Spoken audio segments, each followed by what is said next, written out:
Good morning, children. This is Seema Prabhakaran. We'll continue with our history lesson, Growth of Colonial Army and Civil Administration. Today, we'll be talking about the agencies of administration. These agencies were divided into four parts: the civil service, army, police, and judiciary. Let's first talk about the civil service.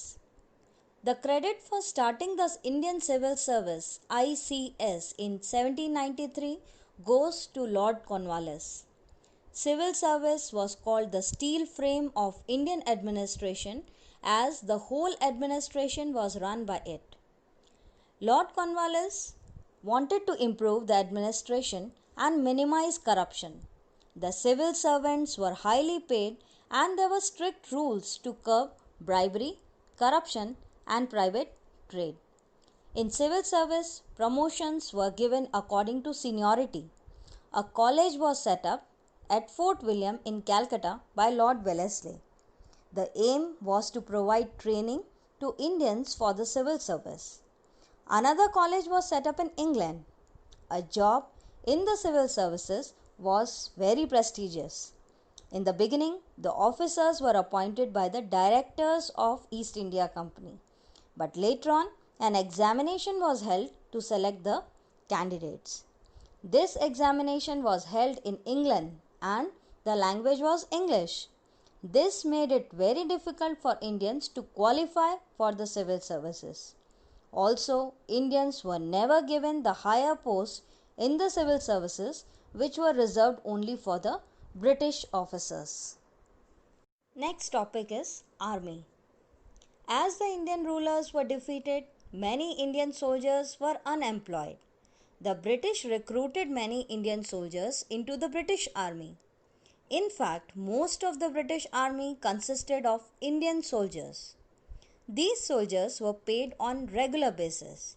The Indian soldiers were paid less than their British counterparts. Indian soldiers could not rise to high ranks and there was no Indian with a rank higher than a Subedar. In spite of this discrimination, they remained loyal to the British. Their resentment found expression in the revolt of 1857. The next topic is the police. Lord Cornwallis organized a regular and permanent police force in India that was essential for the maintenance of law and order. The police assisted the district magistrate in carrying out his duties. Each district had many thanas or police stations. Each thana was under the supervision of a daroga. Towns were looked after by the kotwal and the villages were guarded by the chowkidars. There was a district superintendent as the head of the entire police in the district. Police were successful in getting rid of a special kind of thieves known as thugs. However, the officers of the police were often corrupt and cruel. They treated the common people unfairly. People hesitated to report crimes to the police. The last topic is the judiciary. Lord Cornwallis established a proper judicial system in India. Criminal and civil courts were established and new laws were passed which were based on the British system. The judicial reforms undertaken by Lord Cornwallis laid its foundation in the British Indian administrative system in the year 1793.